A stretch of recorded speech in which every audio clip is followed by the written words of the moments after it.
Rev it up and welcome to Cars Yeah, show number 1578. Buckle up. This is Cars Yeah, where you'll enjoy interviews with inspiring automotive enthusiasts. Mark Green is here to provide you with a fuel injection of automotive inspiration.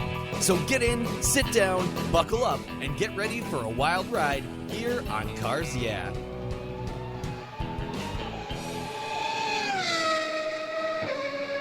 Hello, inspiring automotive enthusiasts, and welcome to Cars Yeah. I'm revved up and so excited to share with you today a very special guest calling in from Atlanta, where he says it's raining a little bit today, Spencer Pumpelly. Spencer Pumpelly is an American race car driver currently racing with the Racers Group, known as TRG. He also runs in the Michelin Pilot Challenge Series in a GS Audi R8, which he was enjoying last night at VIR, driving with Rob for Hardpoint Motorsports, as well as contesting the NAEC and IMSA Weathertech in a Grasser Magnus Lamborghini in GTD.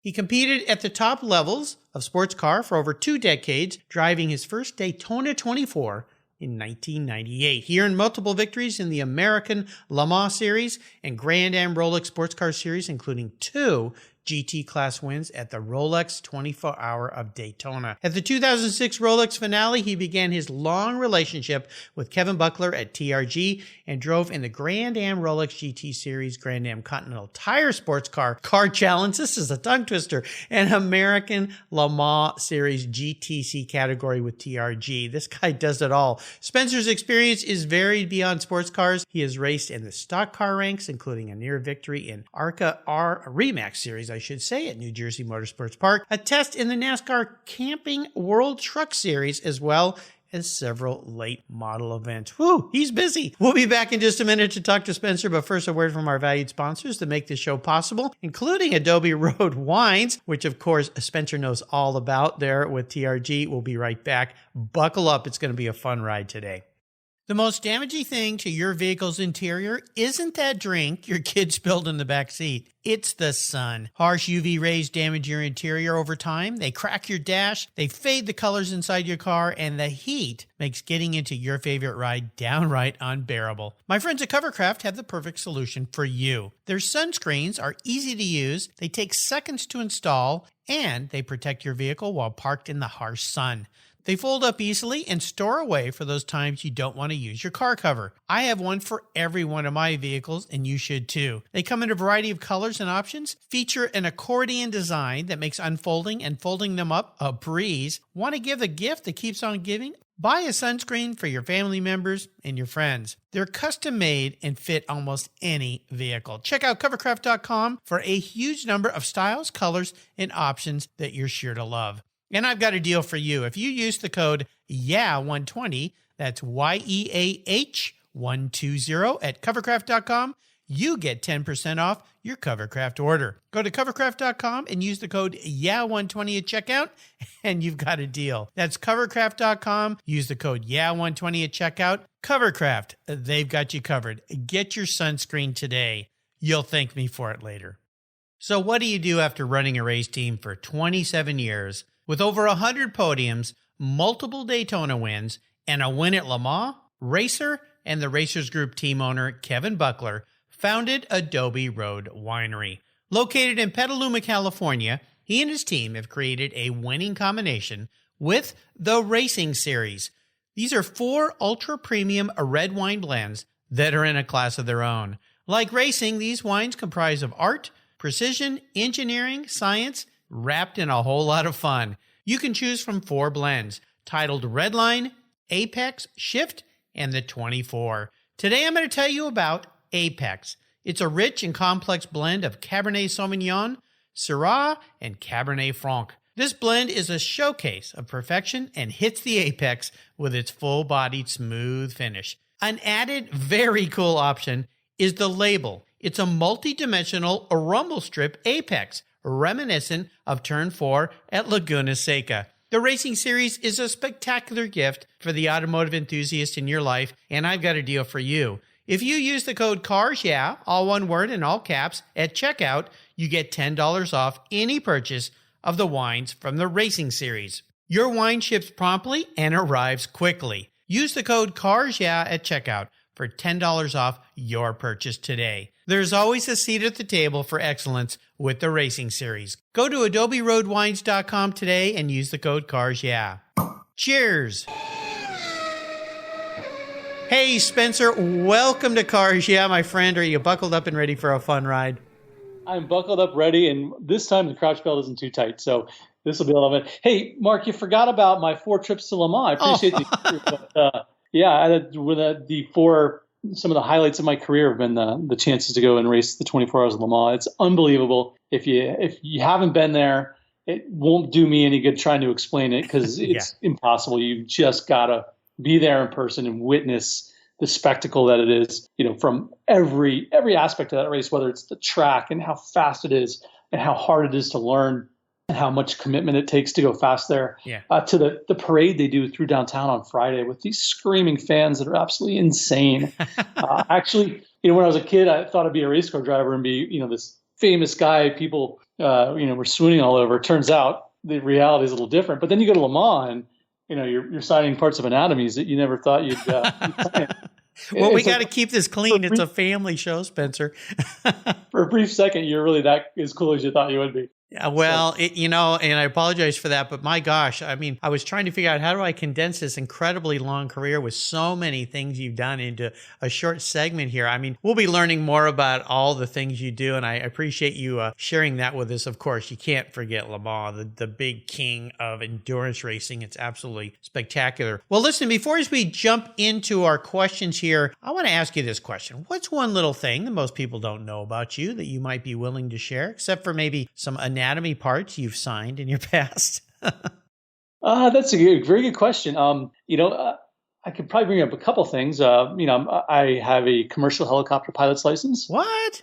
I don't do much with it, but I really enjoy flying. I think in an alternate universe, or if I had to choose and do something different, I couldn't do what I'm doing now because it's absolutely my first love. And my second love would be aviation. And I also am getting better every day at playing the guitar. I started a band with my then 3-year-old son. We go out and play in the street corner and make a little money. He knew every word to several AC/DC, Guns N' Roses my gosh, songs, including all the inappropriate lyrics. And my daughter's a good singer as well. And but here's the big one that most people don't know is that in college, when I was at James Madison University back in the 90s, I was a cheerleader and we won a national title. No kidding. Oh my gosh. Wow. Well, you're a man of many talents. This is very cool. In fact, I remember we did a wine tasting together for Adobe Road Wines, a virtual wine tasting, which Kevin was so kind to ask me to host. It was a really fun evening for you listeners that may have missed it. I'll make sure I put a link to that. I believe we have the Facebook Live recording of that. I'll double check that. We'll put it on Spencer's show notes page. But I know that when we were doing a pre-show check, you logged in and I saw this wall next to you full of guitars. I'm like, whoa, what's with that? So I knew a little bit about your guitar playing prowess. I think it's great you've taken up. I need to get mine down more often. I used to play a lot and now I just don't seem to have the time, but you've inspired me. So I take it down, play a little AC/DC. That sounds like an idea. My wife probably won't like that. We'll fire up the amp and make some noise here. Oh, that's pretty cool. And likes to fly helicopters. I love it. Very, very cool. Well, listen, as we continue on this journey we call your life, I always like to start with a mantra or some kind of success quote. It's a nice way to get the inspirational tires smoking here on Cars Yeah. So Spencer, I know you love to drive, so take the wheel.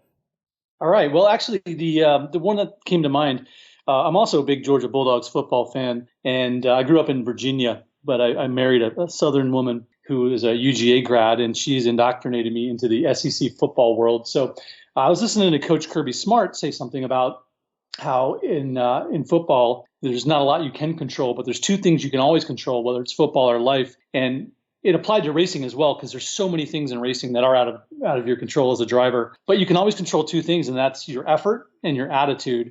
And I try to keep that in mind as I approach every day. I know there's going to be challenges, things that I really can't take into account, but I can always bring a positive attitude and lift the attitudes of those around me with it. And then I can always put in all the effort I possibly can. You have to be smart about where you focus your effort, but there's never a reason why you can't dial the effort up 100%. Oh, absolutely. And that word attitude, so many times, and thankfully I had parents that taught me this, that when you had a bad attitude, that you have the power to change that attitude. You just have to find the tools and ways to do it, but you can do it really, really, actually very easily. It doesn't seem easy at the time, but you can certainly do it. So awesome ways to go through life. Well, let's talk a little bit about this life of yours, because you're a very busy guy. I know you got in late last night. We're doing this show on a Friday morning here as we're recording it. You've been at VIR testing that Audi, having some fun in that car. You drive for TRG and the Porsche. I mean, you're just such a busy guy. So tell us a little bit about your life right now, racing. I know with the pandemic, the racing has kind of been shut down a little bit, but things seem to be edging open, thankfully, and hopefully we can see you guys out on the track sooner than later. And I know that actually the day we're shooting this, Adobe Road is going to open up their tasting tomorrow in Petaluma. Congratulations to them. I know that was last month because we record these a few weeks in advance, but so happy to see that going on. So tell us a little bit about what has you fired up and excited about your career in racing, Spencer.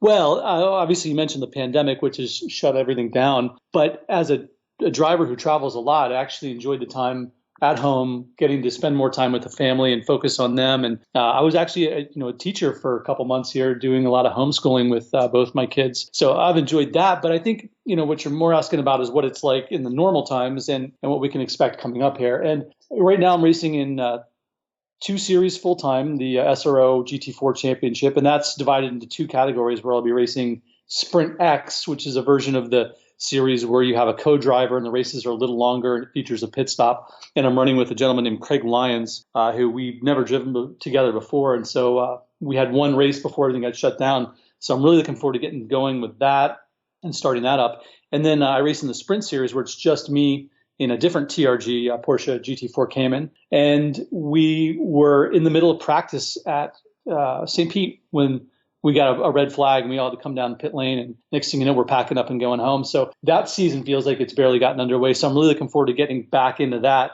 And then I'm also doing, the Michelin Pilot Challenge GT4 car, the Audi, in IMSA with a gentleman named Rob Ferriol. And he's just started a team called Hardpoint Motorsports, which is a new endeavor for both of us. And that's going to be a lot of fun. And then we've got the NAEC Championship, all the long races. We finished second at Daytona this year in the Grasser Magnus Audi with my good friend Andy Lally as a co-driver. Yeah. And that whole season is going to resume late in the year for IMSA. So we'll be really busy with some endurance races in October and November. And then on top of that, we've got all the other stuff outside of racing.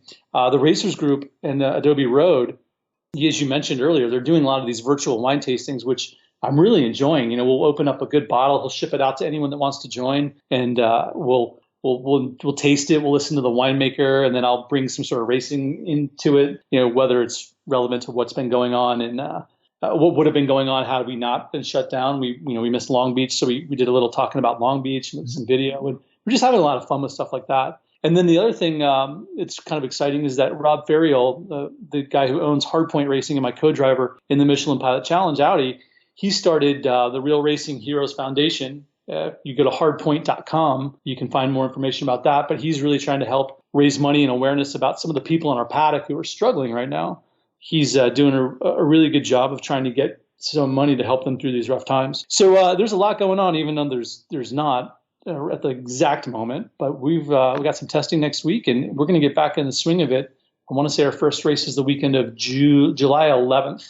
And then the schedule is pretty busy from that point on. Oh, I'm so happy. Yeah, this is so important. And you touched on something we'll talk about real briefly. And so many people have been affected by this pandemic in so many ways. And you talk about all the workers that have been out of work and people, not only businesses, people that own businesses, but also the people that work for all these businesses. And it's so great to hear that team has put together an idea to help people. I always say that on the show, and I've been saying it for the last few months. If you can reach out and help somebody any way you can, do it. It might even be taking, like my wife and I did last night, a little takeout with a local restaurant to keep them going so they can still be around when things come back. Or sometimes it's as simple, if you don't have the money to share your time. Call somebody. Just ask them how they're doing and then listen and let them talk. because this has just been a bad, bad situation. So do what you can for anybody out there to be kind, to be nice. And I'm so happy you guys are going to be back on the track having some fun. I think this is great. You and I had a great time with the Adobe Road wine tasting that I hosted. The Racing Series wines, by the way, and you hear their advertisement on the show, they become a sponsor here at Cars Yeah, is absolutely cool. Not only does it taste really, really good, it's really, really neat the way they package these things. In fact, we're going over to some friends for a barbecue tonight, and I'm taking my Racer Series bottles over there to share. So I'm sure I'll come home with an empty box, but that's okay. The box is cool too. I'm going to keep that. I don't know what I'm going to do with it, but it's just cool. So check it out at Adobe Road, the Racing Series. Well, let's talk about this, because being a racer, your life is fraught with ups and downs. So talk about a big challenge you faced in your life, one of probably the many because of what you do for a living. But more importantly, what did it teach you, Spencer, so that you could move forward in a positive way coming out of that situation?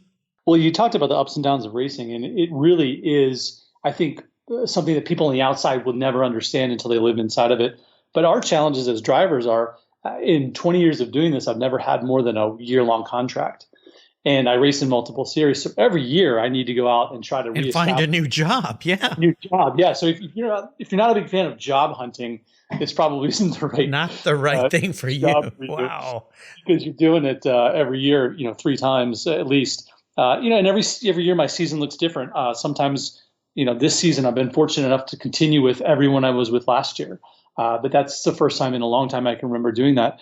And I also do a decent amount of coaching from year to year, but this year I don't have any lined up. So the challenges are always just trying to stay current. So what I've learned over the years is that, that process never stops. And at no point do you ever want to think that I'm secure in what I'm doing. Every single day I'm putting effort into continuing to promote myself, find new opportunity, and things like that. And then, in racing, every time you're on track, you also have to put a good foot forward, because whether or not it's true, the reality is you're perceived by how well you did in the last time you were on the car. Mm-hmm. So you can take, a career of good driving and then have one little mistake to set that back. And so, just maintaining the focus is really the challenge. And I still learn to overcome that, because the challenges are always evolving in racing, so your responses always have to be as well. So, it's something that I constantly have to work on. I can't even imagine that. You think about most people settle into a job, they like it, they stay put, they enjoy the security of that job. But the fact is, the minute you get in the seat, while you've got to focus on that race, obviously, let's say as soon as you get out of the seat, you got to think what's next, what's happening next. And that's got to be an incredible challenge. How do you work around that, or how do you deal with that? Are you just so used to it now that it's just part of your normal actions? You're always thinking, okay, what's way ahead? There's a great metaphor here for racing, because in racing, it's always head up, look down the road, never look where you are, always where you want to go. That's kind of the way your career is, right? Yeah, it's absolutely true. It's good advice in the car and out of it. We're always trying to think of what's next, always trying to think of the next thing we can do to be competitive. But, what I've found is that if you surround yourself with good people, you don't really have to come up with every idea. It's a brainstorming session among other people, and you can all kind of feed and work off of each other to come up with really good, trajectories of where you want to bring your team, your rides, your competitive nature, the things you're doing with the car, how you're structuring your team, all that stuff. Yeah. So the best thing to do to look forward is to surround yourself with other smart, forward-looking people. And that's really my favorite part of racing, is what we get to do with the people that are there. I always like to say, let's say I decided I wanted to be an accountant. I'm sure I'd be working with other accountants, and I'm sure some of them would be good. But in racing, I get to work with some of the best people in the world at what they do. And to me, that's just the most fun part of all of this. As much as I like to driving the cars and going to new places, getting to work with the people I get to work with on a daily basis is the absolute reason that brings me back to the track every time. And if you spend a day at the track and don't learn something, then it's on you. You've messed up. Yeah, well, that's a great golden nugget you dropped there for listeners, both young and old. Surround yourself with the really, really strong people, and surround yourself with people that know a lot more than you do. That way you can learn every day. Great advice. Let's take another short break, thank our sponsors, and when we get back, we're going to talk a little bit about your personal journey with cars, go back in time a little bit, what got you into racing, into cars. So sit tight, keep your seatbelt on, and we'll be right back. My favorite collector car magazine is Keith Martin's Sports Car Market. I've been a subscriber for decades. Sports Car Market is the Wall Street Journal for enthusiasts and collectors. It's your monthly must-read, whether you dream of owning a collector car, maybe you have two, or maybe you've got 200. Sports Car Market has been around for 31 years, and it's filled with valuable articles, intelligent write-ups, and the latest auction sales. Go to sportscarmarket.com and subscribe today. And don't miss my weekly podcast with Keith Martin titled Buy, Sell, Hold. It's the essence of collecting. We talk to the movers and shakers in the collector car world. Here's a couple deals I have for you just for listening here on Cars Yeah. If you use the checkout code Cars Yeah, you'll receive a 50% discount on your digital subscription at Sports Car Market. That's an exclusive offer from Cars Yeah. And guess what? Here's another deal. If you'd like to get the actual magazine, use the code BSH for Buy, Sell, Hold. That's code BSH, and you'll get $10 off your annual print subscription. That's right, $10 off. Both of these are exclusive offers here at Cars Yeah for Sports Car Market magazine. Just go to sportscarmarket.com and get your deals today. Let's take a pit stop from the conversation and talk about my charity of choice here at Cars Yeah, America's Automotive Trust. America's Automotive Trust is a group of like-minded nonprofits working together to preserve and promote car culture across the country. Together, they provide scholarships and grants to aspiring technicians and restoration artists. They provide youth education programs and bring communities together through auto-related events, car shows, and drives. One of those nonprofits is very near and dear to my heart because it's right down the road from the Cars Yeah headquarters. It's the LeMay America's Car Museum in Tacoma, Washington. One of the world's truly great automobile collections and one of those must-see bucket list destinations for car people like you and me. If you haven't seen it, I hope you'll make a trip soon. And if you have seen it, it's probably time to visit again. To learn more about this fantastic museum, go to www.americascarmuseum.org. And while you're there, you can donate to help them keep their engines running. That's www.americascarmuseum.org. Hey, we're back, and I want you to share a story with us, Spencer, that was a pivotal moment in your life when you knew that you wanted to be a racer.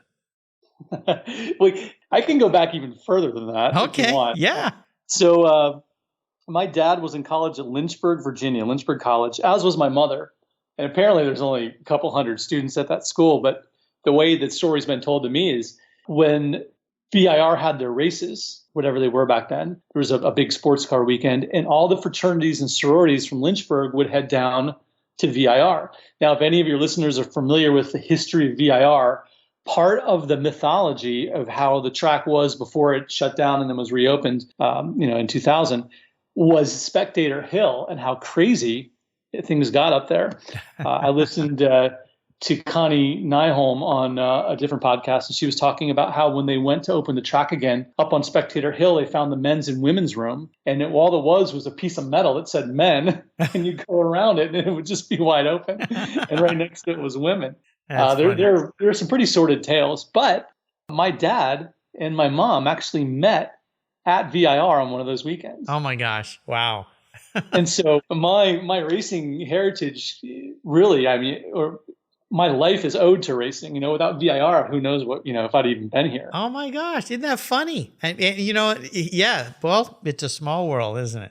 Yeah, Connie likes to say that I was conceived at VIR, but I don't know about that. But I do know my parents met at VIR. And then, my dad was a racer as well. He ran Formula Fords and Atlantics about the time I was born. Had a pretty nasty crash when just before I was 1 year old, and decided he'd take a back seat. And then I remember, we did the runoffs in 1984. He was with NTW, the tire company that was sponsoring the runoffs, and so he took my brother and I down and we got a little taste to see what it was like in the club racing scene. And then I remember going to the Detroit Grand Prix that same year when it was run downtown. It was really neat. Oh, yeah. The biggest thing, though, was when he got back into racing and about the time I was in middle school. So he ended up racing in Camel Lights and then GTP cars. And we went to the Miami Grand Prix. And then as he got into the GTP cars, started going to more and more races every year. Went to Watkins Glen, Lime Rock. Mid-Ohio, a lot of these places I went to the first time as I was a kid, well before I ever, sat in a race car. Yeah. So, my racing history really comes from my love and excitement that I got out of it in the heyday of IMSA in the 80s, going to all these tracks and watching him race. How fun. Well, they came and raced in Del Mar when I was living there when I first got married, and taking my wife to the Del Mar race there, which was pretty cool to watch those cars go around that very tight track through the Del Mar fairgrounds, basically. So that's pretty darn cool. Well, let's have a little bit of fun and talk about your first special car, vehicle, or race car. So you can either talk about a first special car in your life or the first race car you got in that you went, yeah, man, I made it. Well, let's go back to my first car. All right. I think true car guys will actually get this, but this car was probably my favorite car I've ever owned. And I don't even know if I owned it. I think it was my dad's car. He just let me use it. But it was a 1988 Isuzu Trooper 2. Okay. Back then in 88, not a lot of people had SUVs. They weren't as common as they are now. And I want to say it had four-wheel drive, but I never put it in four-wheel drive. I always just used the rear. And it had stick shift, not a lot of power, but I could slide that thing around the little dirt roads, and I abused that thing so much. I'm surprised it still ran. And to this day, if I ever see one of those, it brings back great memories. I pretty much learned how to control a car sliding. Not that I should have been, but I did in that thing. And, the things I learned then seemed to translate to the Skip Barber cars I got in. And the first time I got the thing sideways, it just reminded me of me going down the dirt road way too fast in the Isuzu. Half sideways. Well, that's a vehicle you don't really attribute to sliding sideways in, being a high center of gravity type car. But, if you can do it in that, you can do it in almost anything. Well, I did it on dirt roads. And that helps. Yeah. And I also learned how to heel toe shift in the thing. It wasn't really easy to work the gears on that. So I think a lot of the skills that were valuable when I first started racing, things I don't ever use nowadays, or no one does, but unless you're jumping in a vintage car. Yeah. But a lot of it became second nature because I was so used to it on the street. Well, that's a pretty interesting answer. I expected something a little different, but that's okay, going back to those roots. Well, here's an introspective question for you, Spencer. If you woke up tomorrow and you were a vehicle, not what you want to be, but how you perceive yourself as a vehicle, what would you be and why? That's a great question. I would actually be a Tesla Model S. That's my current daily driver. I'm actually on my second one. I got my first one in 2013 when I was one of the first people in Atlanta to have one. And I love that car.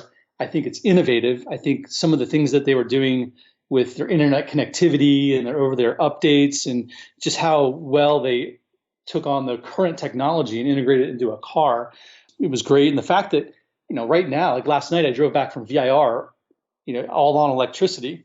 If you told me when I was, 10 years ago that was even possible, it was hard to get around the golf course in the golf cart, on electric stuff back then. And now here I'm going up to VIR and back. And then some of the things about it, the fact that they'll basically drive by itself on the highway, but you got to pay attention. I don't want to get myself in trouble here.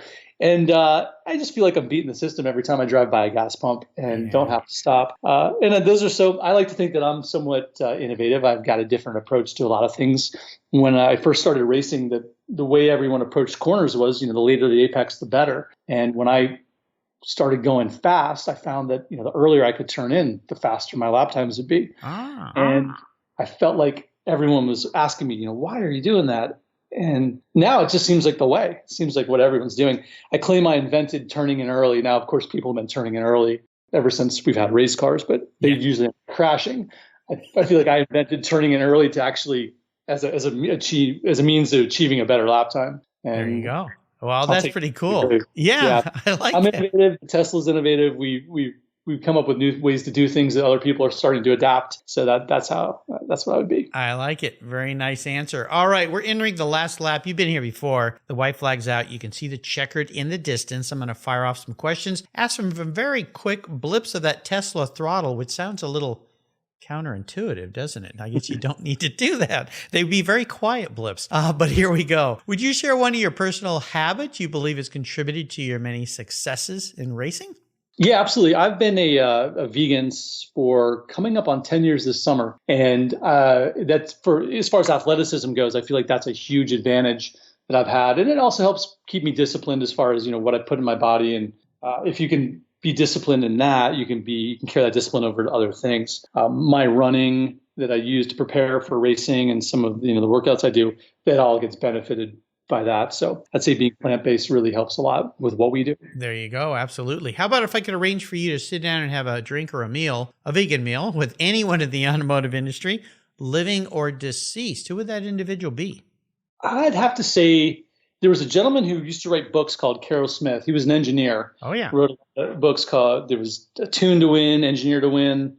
But he wrote a book called Drive to Win that when I first started racing, I got a copy of. And it was just advice to drivers about how they could integrate with the team, what their role should be, and how to do it well. And that must have been 20 years ago I read it for the first time. I, to this day, carry lessons from that book forward. And I just don't know how not everyone who ever strapped on a race car hasn't read that book. And so I would love to sit down with Carol. He's unfortunately deceased, but have a drink and just spend some time.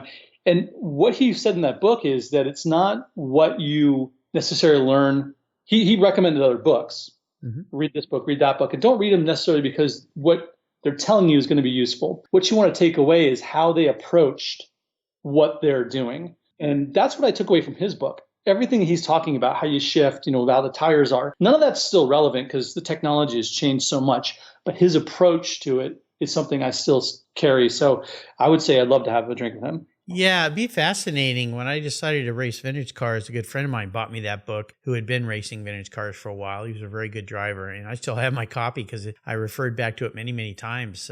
Great book, absolutely. Anybody, even if you're going to go do club driving at a track with your local club, get your hands on this book. It's really worth having. How about the best automotive or racing advice someone else ever gave you, Spencer? What would that be? Well, my dad, who was a driver when I first started racing, he had two things I take to this day. He said, never go faster than you need to go to finish where you're going to finish anyway. And what he was trying to say is that, if you've got a lead, don't go crash the car trying to go faster, make the lead bigger. Now, that advice still applies, but it's different. Now you don't want to win by a lot and get a huge BOP weight penalty for the next race. But, I think the best thing he ever told me was that racing sometimes will give you something, but it never owes you anything.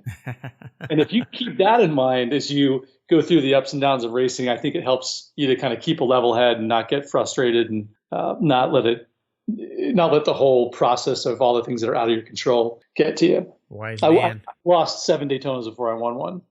Well, yeah, it's all about the seat time. It takes practice, right? Yeah, especially endurance racing. Oh my gosh, so much involved. How about a great resource? Is there a regular go-to for you you'd like to share? No, actually, for racing news, Sports Car 365 is the way to go. But, when I'm away from the racetrack, I don't really have any go-tos as much as I'd like. But, I like to do a lot of reading, listen to podcasts like yours and things like that. So there's a lot of good stuff out there for all the different aspects of car culture, whether it's racing or enthusiasm or things like that. So much for us to enjoy these days. Now, you mentioned that book. I asked all my guests for a book reference, Drive to Win by Carol Smith. Is that the book you'd like to reference, or is there another one as well? Well, I think if you just want to have fun, one of my favorite books of all time is The Last Open Road by B.S. Levy, who's a good friend of mine at this point.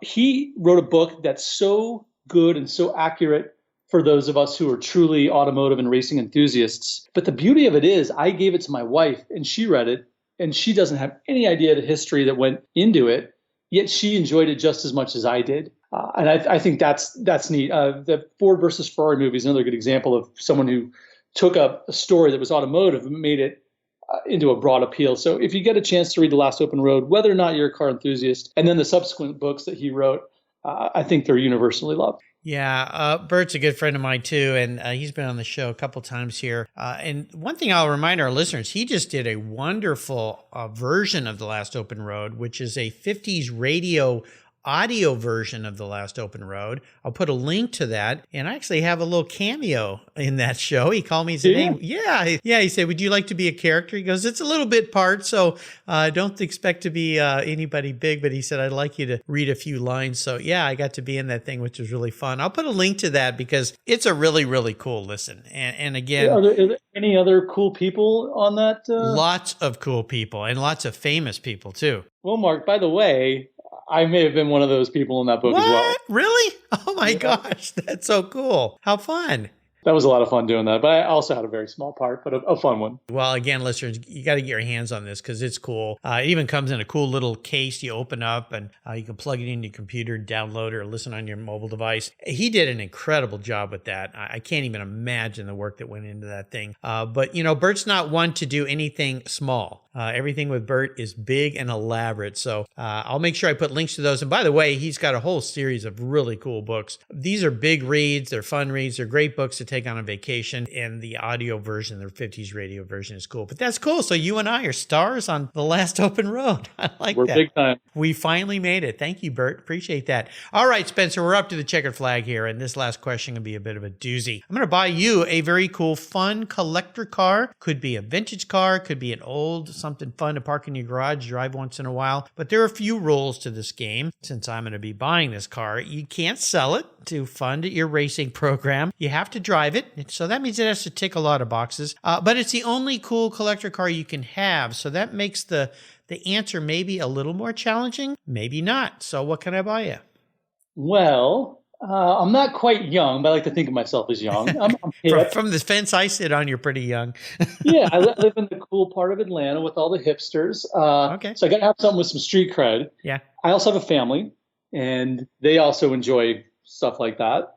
They love to drive around in a cool car. So I think I would have to have a 1965-ish Volkswagen bus. Oh, Yeah, that's VW cool. bus. Something we could take to Bonnaroo and camp out in, but also drive around town and get the street cred. So, those are fun. And, they've got the multi-window buses, which make it even more fun, especially for the kids. And in fact, on this month's Sports Car Market magazine, on the cover is a bus. I think it sold for like $159,000 or something like that. Yeah, I believe it. Yeah, it's a little crazy. Well, I have an idea for you. Here's what I'm going to do. Not only am I going to get you the bus, but I'm going to send it over to Louis Shefchik at JNL Fabricating. He builds and fabricates vintage race cars. He used to work on my cars when I was racing. And he built a bus for a guy named Tom that is killer. And I think you're going to love this idea.